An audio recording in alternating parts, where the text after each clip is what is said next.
Most people get this wrong. They think ad spy tools are all the same.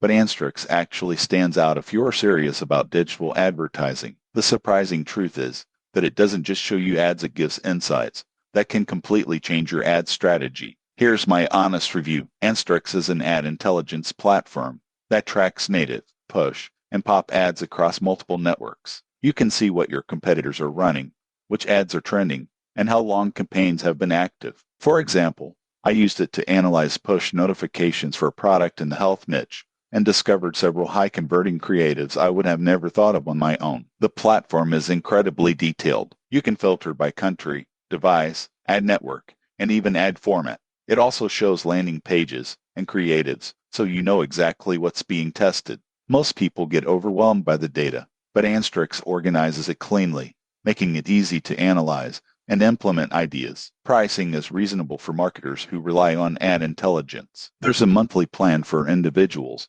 and agencies, and it's worth it if you're running multiple campaigns or need competitive insights. Cheaper tools exist, but they don't offer the depth and variety of Anstrix ad database. In conclusion, Anstrix is perfect for digital marketers, affiliates, and anyone running paid traffic campaigns. If you want actionable insights into ad strategies and high-converting creatives, this platform is worth considering. Subscribe for more honest reviews of marketing tools to boost your campaigns.